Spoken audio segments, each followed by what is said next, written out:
Hey guys, welcome back. My name is Chris Knight. I'm the business development manager here with Red Door Property Management. I'm joined with Mike Taylor, broker owner of Red Door Property Management, and we're going to say hello to him in just a minute. But we're going to kick off this month's Red Door Property Management podcast, which is going to cover information for June 2025.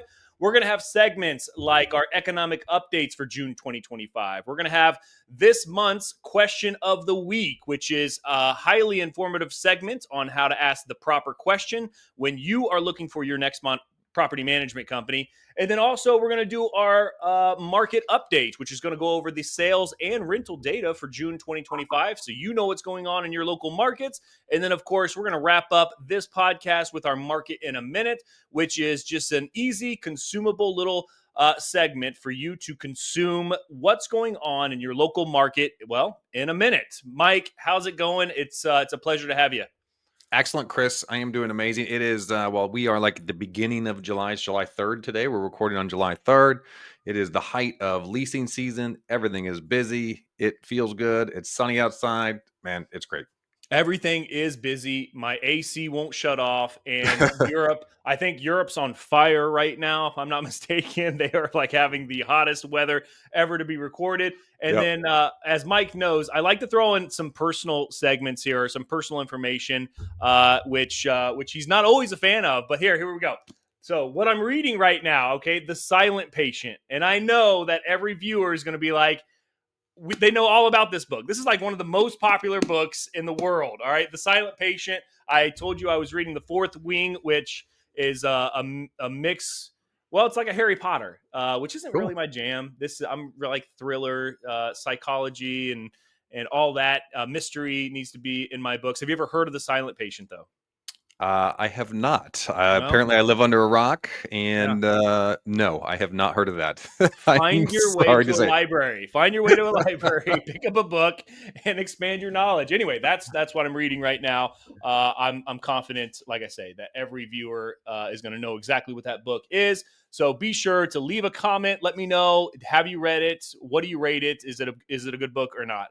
I've just cracked it open. I'm about 2 chapters in. I'll let you know as I get closer to wrapping it up. Okay. Let's jump in. Are you ready for some economic news? Do you want to start this one off, or you want me to go ahead and take the highlights?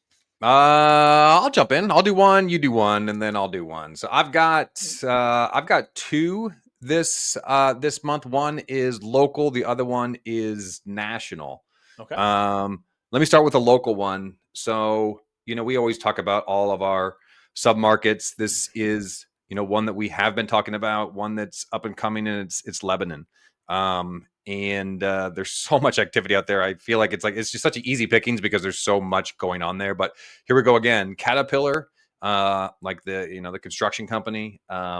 They are, I don't know if they're based out of, or they have a big plant up in Lafayette. Well, they just announced that they are planning a $60 million expansion in Lebanon, and it's going to add 700 jobs out there. So they're putting in a 600,000 square foot facility. And it's going to be in Lebanon. It's going to increase their production line. It's going to be like salaried workers and then hourly workers. The hourly workers are going to be, they say, between 23 and 26 bucks an hour, and the salaried people are going to be like 75 bucks an hour. So just kind of more fuel for the fire of Lebanon. I mean, there's just gaining more and more and more momentum. We talk about it in our market reports. It's still in the market reports. The numbers aren't there yet. I mean, it's like weirdly small, the amount of rentals that are there, but it's coming. And this is just more example of more money, more jobs, more momentum for Lebanon. And I'm telling you, it's like Lebanon's going to be this like bridge between Indianapolis / Zionsville, Whitestown. It's going to be like the midpoint between there and Lafayette. I think it's just going to be this like huge corridor eventually. I mean, we're talking years and years down the road, but it's this corridor between Indy and Lafayette. It's constantly building. It's this amazing.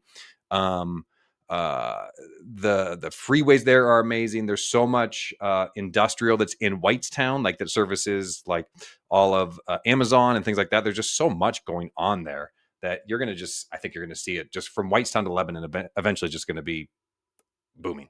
And so just more evidence of thumbs up for Lebanon. more Yeah, momentum. man. The economic outlook for Lebanon appears to be amazing. I had no idea. So Caterpillar is going to expand it. I'm sorry, did you say when that's slated to start? They just announced it, so I don't know if Okay. they. Let me We got just time. read this article here real quick. Now, it doesn't mention like a start date or anything like that.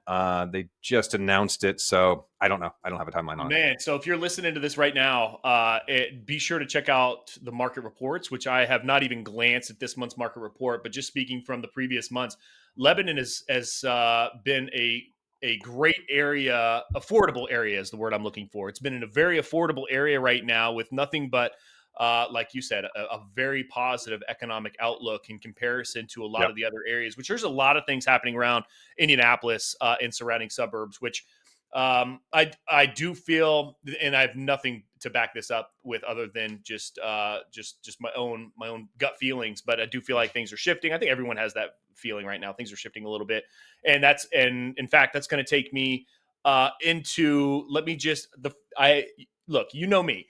I can't start this off without highlighting more evidence to support the buyer's market, which is arguably already here. Arguably already here. All right, so look, this is quick. I'm just going to mention this, and I'll let you take back over for another article.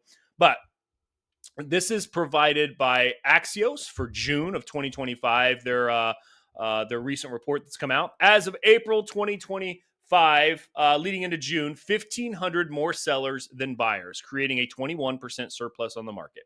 Nationally, Redfin reports a 33.7% jump in seller listings, the biggest shortage gap since 2013. Rate lock-ins are loosening, so whatever people are listing their homes for is it's not sticking, right? They're making changes. So still, with high interest rates and prices limit many home buyers, some local price dips are appearing. Oh, here it is. It's on Rocket Mortgage, and I just wanted to share this really quick, if you'll allow me. Indulge me Yeah, for just a moment. please do it. Yeah. I'm going to share this screen, and it's just a very quick little poke in the eye. Okay. All right. Here we go. So for Rocket, so I'm looking at Marion County here right now. All homes, and I was that have sold. And let me see if I can all homes. Oh, sorry. Here it is.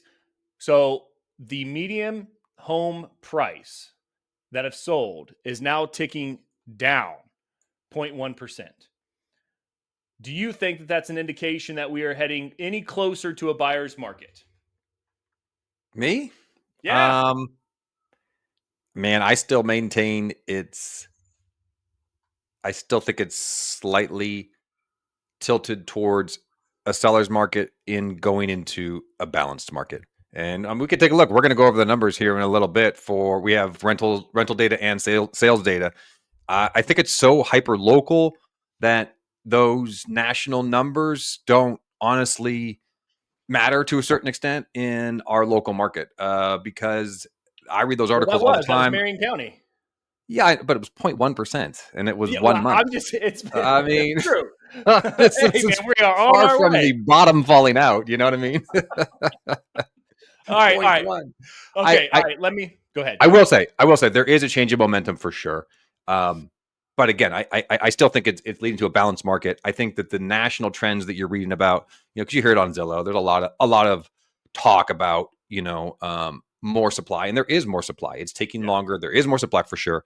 I just argue that it's just a little bit of a balanced market, and people have been so out of whack for the past, I don't even know, 10 years. It feels like forever. It's been a seller's market. And I just feel like it's getting more balanced. And I think people don't have the perspective to realize that we've been in a crazy, wacky market for 5 to 7 years. And now that it's a balanced market and it takes, oh my God, it takes 40 days to sell your house. Well, that's normal. We're in a normal market. So that's what I think. I think it's normal. I think people are freaking out. I think the Sun Belt is probably feeling it more Oh than my we goodness. are.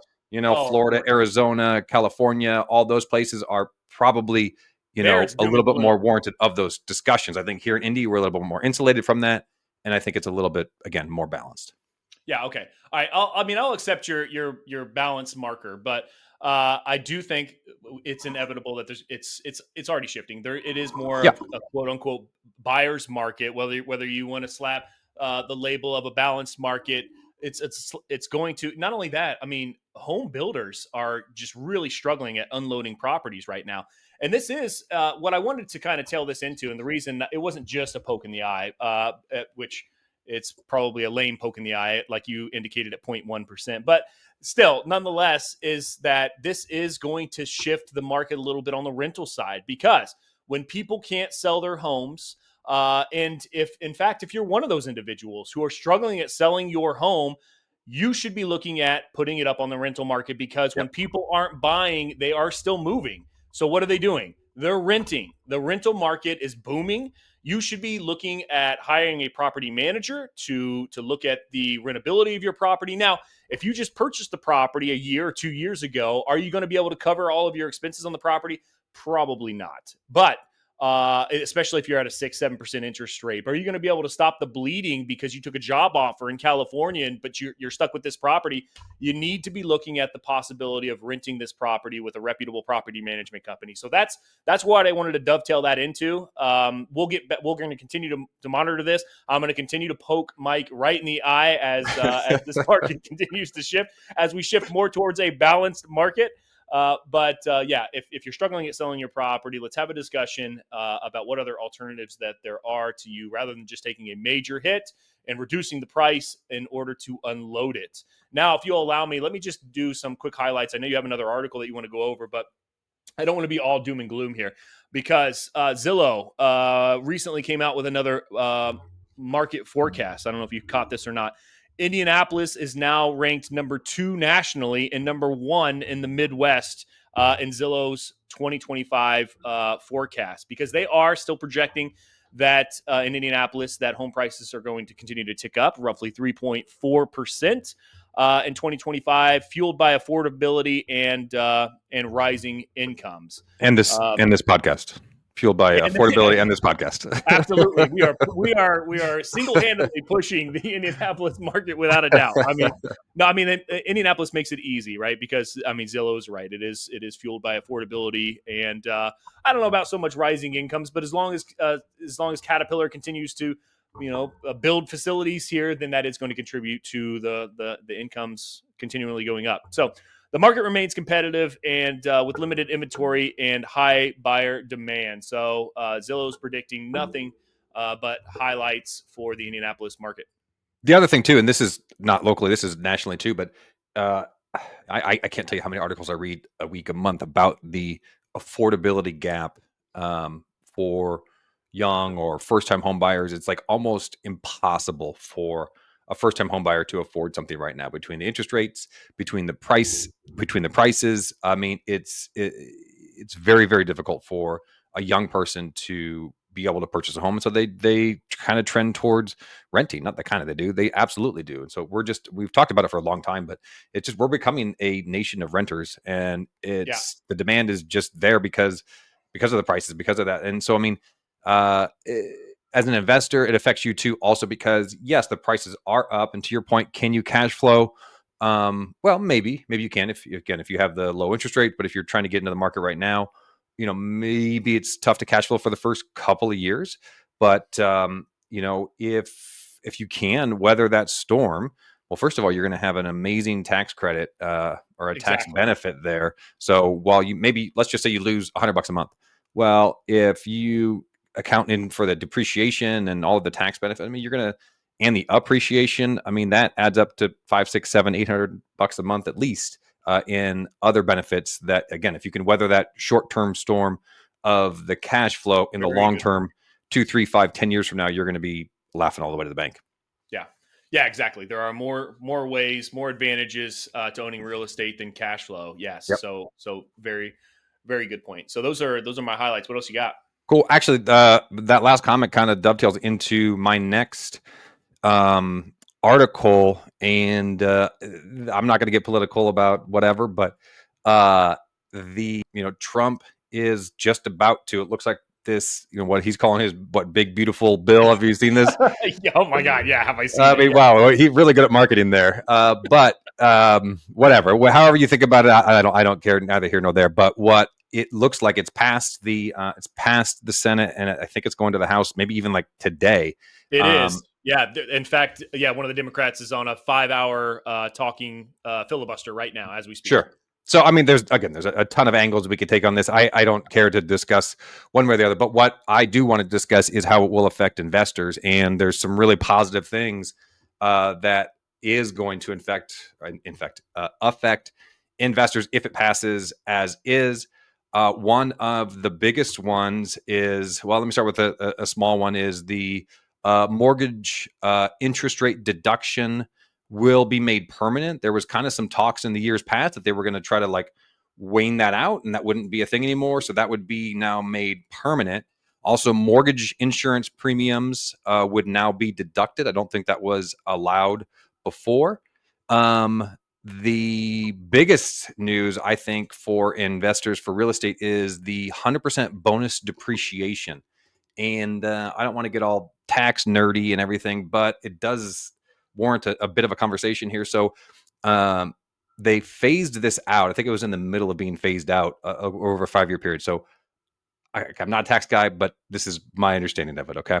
So you have 100% bonus depreciation. If you purchase a home and you put it into use as a rental home, okay, normally you just do what they call straight line depreciation of, I think it's 27 and a half years. You say, okay, I bought the house for, I don't know, let's say $300,000 minus the land value. And then you just take whatever that is and you divide that by, again, I think it's 27 and a half, maybe 29 and a half.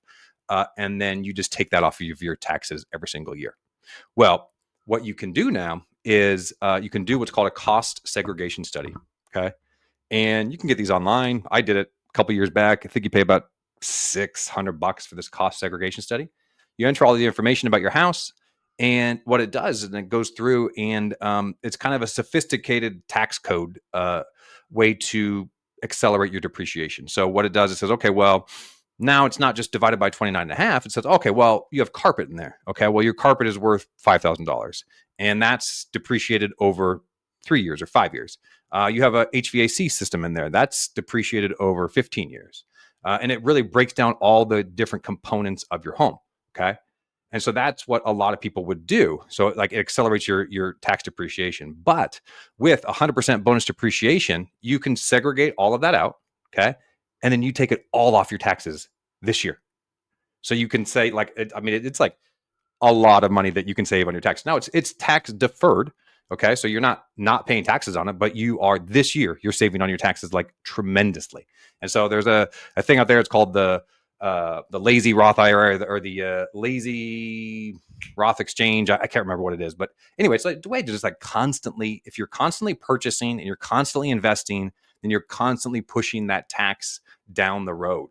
And so it's just a tax strategy that is tremendously beneficial for real estate investors. Again, I'm not trying to be a tax professional here, but I have personally used it. I've personally benefited from it. And you can save a ton on taxes if you invest in real estate. It's really cheap. It's really easy to do. And it looks like that is coming back and I think going to be permanent. Wow. Yeah, Wow. big news. Big news. Yeah, that's huge news. Huge Wow. news. Huge news. Last thing, and this is a little bit nerdy again. I like these tax. I'm kind of a tax nerd. The called an opportunity zone. You ever heard of this? No, no. Opportunity zone. Okay. This isn't really super related, but opportunity zones are the government has designated these zones, opportunity zones, what they call them, as Oh, areas that they want to have investment in for whatever yeah. reason. Yeah, I know Okay. what you're talking about. And so it's this tax benefit of, I think you have to have like a capital gains of some sort. And then if you take those proceeds and you put it into this opportunity zone, there's some rules around. I think you have to hold it for 10 years, something like that. The benefits that you get out of that, say 10 years later, are then tax free.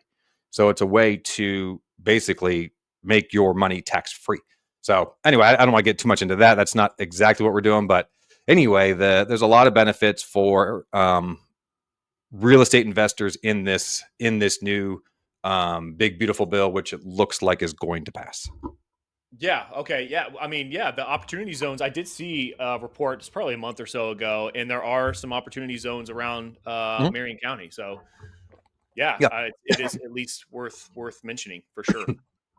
yeah. So those are my two articles for this for this week or this month, I guess. I think that last one was an absolutely wonderful one. Yeah, when it relates to mainstream massive news right now with that big, beautiful bill. So I appreciate you bringing that. That's going to wrap up this month's economic updates for June 2025.